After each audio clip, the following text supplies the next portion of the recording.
Alors nous sommes le vendredi 8 mai 2016, nous sommes de retour à la Garde. J'ai quelqu'un à côté de moi, je vais lui demander de se présenter. Bonjour. Bonjour, je m'appelle Benjamin Friel, je suis producteur maraîcher de la MAP à la Garde. On s'est rencontrés à la foire bio de la Farlède, c'est très récent, je me suis arrêté sur votre stand. On a parlé un petit moment, il y avait la possibilité justement de venir vous voir. On a tenu notre promesse, on est là. Merci pour être venu, je peux vous montrer des bonnes choses et que vous trouvez votre plaisir aussi. Alors le plaisir on l'a, on est là non pas pour 5 minutes, non pas pour une demi-heure, on passe carrément la journée avec vous. Quand on fait des sujets, on essaie d'abord de comprendre, on est là d'abord pour vous donner la parole, je le répète, pour expliquer ce que vous faites. Vous faites un certain nombre de choses, moi je vous observe depuis ce matin puisque je suis arrivé aux alentours de 8h30, je vais rester jusqu'à ce soir. On est en AMAP, on va demander bien sûr ce que c'est, mais on est le jour de la distribution, le vendredi. Oui, le vendredi c'est toujours les journées de distribution à la Garde, bien sûr parce que les légumes sont ramassés fraîchement dans la journée, c'est les récoltes du jour qui seront distribuées à la fin de la journée. C'est pour ça qu'il faut passer toute la journée. La question que j'ai envie de vous poser, on va commencer par le début bien sûr, la MAP, qu'est-ce que c'est? Alors, la MAP. La MAP, c'est une association pour le maintien d'une agriculture paysanne, c'est-à-dire une agriculture paysanne proche des villes qu'il faut maintenir, qu'on a de moins en moins. Et c'est en effet un partenariat entre le consommateur et le producteur. Il faut s'inscrire sur la liste, sur la ferme, et à la fin, je planifie mes récoltes et bien sûr mes plantations avec les clients qui sont inscrits. Moi, je vous observe depuis ce matin, c'est un sacré travail. Il y a plusieurs choses à dire. Alors, on va d'abord parler, bien sûr, les légumes, ça pousse dans la terre. Hein. On va le voir d'ailleurs, soit dit en passant, qu'on va en parler. La terre, ça signifie automatiquement une superficie. On a donc deux choses ici. On va parler d'abord de la serre, qui a déjà une superficie. On va parler de ça d'abord. J'ai plusieurs terrains. Alors, le terrain principal, c'est la serre. La serre, c'est la base de l'exploitation. Elle a 1 hectare. Après, j'ai aussi encore 1,5 hectare de plein champ qui ne sont pas tout à fait plantés parce qu'il faut toujours avoir une petite place pour les rotations de culture en fait. On revient avec une superficie de 2,5 hectares à peu près. Il faut parler bien sûr de quelque chose. Avant de parler des plantes et donner le détail, on va parler d'un mot qui s'appelle bio. Bio, c'est une signification, je vais vous demander de la repréciser et peut-être également les contraintes que vous avez justement à faire du bio, on en a parlé tout à l'heure. Alors, le bio c'est en général, moi je trouve très simple. Il n'y a pas de la possibilité de passer des pesticides n'importe lesquels. Il n'y a ni des desherbants, ni des fongicides, ni des insecticides machinés industriellement. La seule chose que je peux prendre, c'est des auxiliaires, c'est-à-dire des insectes qui mangent des mauvais insectes, des bons insectes qui mangent des mauvais insectes. Et quelques produits naturels comme des éléments purs, le cuivre, le soufre et certaines bacillus qui attaquent les chenilles par exemple, avec des maladies. On a ramassé plusieurs choses déjà depuis ce matin. On était donc dans un carré, les feuilles étaient blanches. Pourquoi? C'est pas grave au final. Oui, c'était dans les courgettes. C'est de l'oïdium qui attaque souvent les feuilles, notamment sous serre. La seule chose qu'on peut prendre, c'est l'élément du soufre pur pour rejeter sur les feuilles. Ça évite la germination du champignon. C'est un champignon en fait. Par contre, je ne le prends pas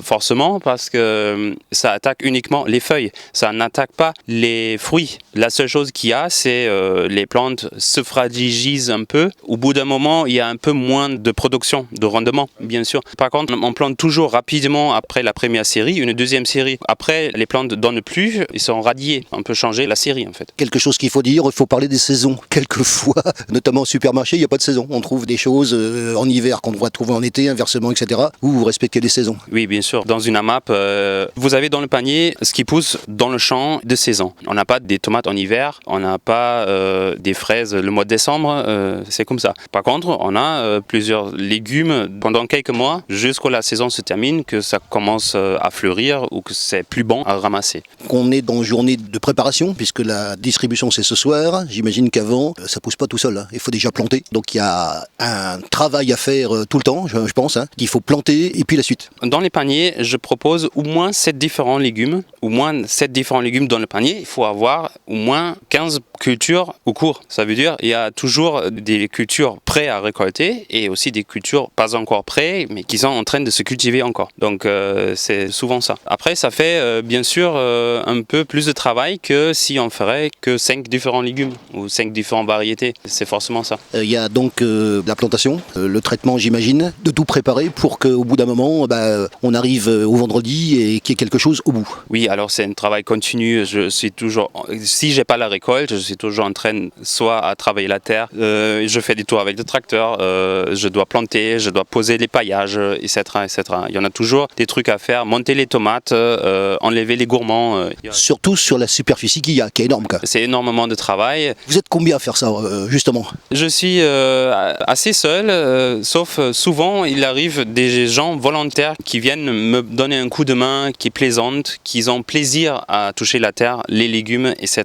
Et je fais souvent des ateliers pédagogiques qui permettent venir des familles avec des enfants, apprendre quelque chose sur la ferme et faire un ramassage ou plantation ou quelque chose d'autre. Pour bénéficier de vos services, il y a donc des contrats. Ça, j'aimerais qu'on en parle. Qu'est-ce qu'il faut? Alors, j'ai envie de venir vous voir. D'abord, est-ce que vous pouvez me recevoir et à quelles conditions? On a encore quelques places disponibles. On est à 35 paniers actuellement. Il faut faire un petit contrat entre moi, le producteur, et vous, le consommateur. C'est-à-dire, c'est le partenariat, en fait. Ça marche comme ça. Et après, vous me réglez la somme due en avance, possible fractionnée par plusieurs chèques. Mais ça marche comme ça. C'est ça le maintien, le règlement en avant, qui me permet de me mettre au boulot et de vous faire des bons légumes. Ah oui, question de qualité, on va y revenir. Il y a quelques contraintes. Enfin, je ne sais pas si on peut appeler ça d'une contrainte d'ailleurs, hein, soit dit en passant. Parce que quand vous allez proposer un panier, il y a donc, je crois, au moins 7 variétés minimum, c'est ça? Oui, c'est ça. Je ne sais pas si c'est une contrainte de dire que dans un panier, ce soir, il y a des gens qui vont venir. Ils auront donc 7 articles. Ce ne sera pas nécessairement les mêmes. Et par contre, il faut justement accepter les 7 articles qui sont dedans parce que ça fait partie du panier. Oui, il faut accepter. Vous avez le choix dans les variétés. Alors, si vous avez des artichauts, comme ce soir, vous avez le choix dans les artichauts, mais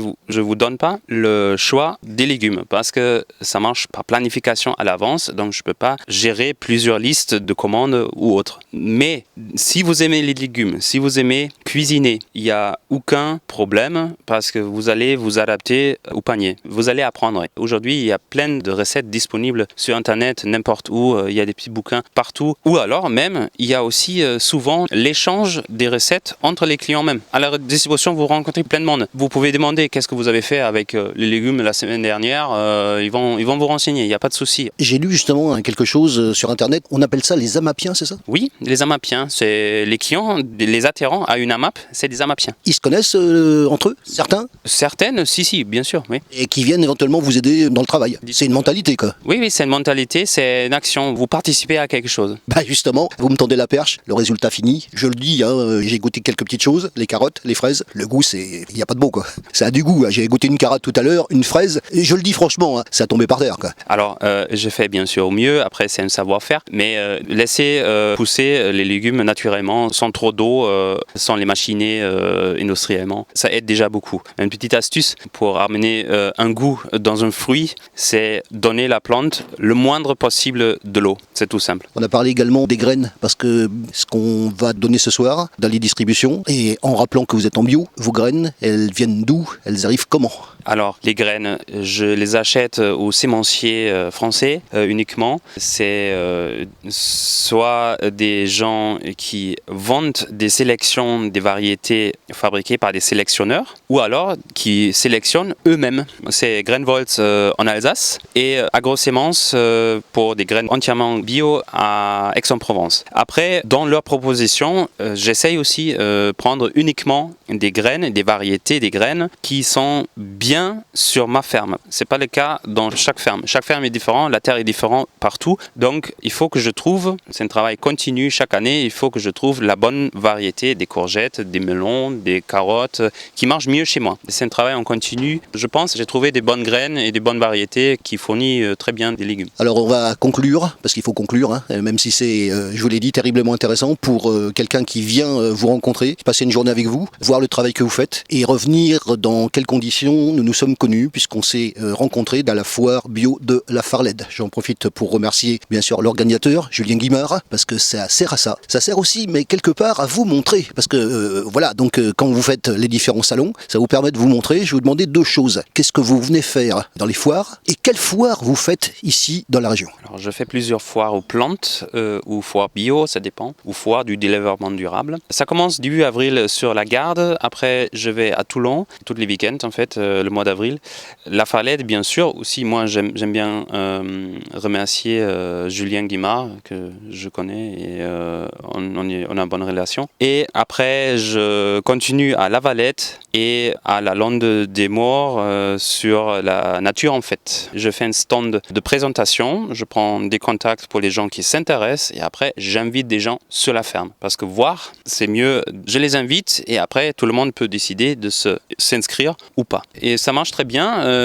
Chaque semaine que j'ai invité, il y avait au moins 10 personnes ici qui se sont intéressées à la ferme. C'est un stand d'information en fait. Oui, c'est un stand d'information qui me permet d'inviter des gens qui s'intéressent. Mais qui vous permet de vous faire connaître aussi. Bien sûr, distribution des flyers aussi. Alors durant les manifestations, il y a beaucoup de gens qui s'arrêtent chez vous? Chaque week-end, une rencontre de 20-25 personnes qui s'intéressent à une AMAP. Et oui, finalement, j'ai pu trouver pas mal de gens qui s'inscrivent sur la ferme. Et finalement, nous avons 35 paniers à fournir chaque semaine. On va terminer aussi, parce qu'il ne faut pas les oublier, en plus ils sont devant nous. Hein. Donc on a vu la personne les amener ce matin. Outre le fait que vous faites des légumes, vous êtes aussi en partenariat avec quelqu'un qui fait des œufs. Oui, c'est Monica Dupradé qui fait des œufs bio. C'est un contrat supplémentaire. Elle les amène ici et ça serait distribué avec vos paniers, si vous prenez un panier chaque semaine ou tous les 15 jours.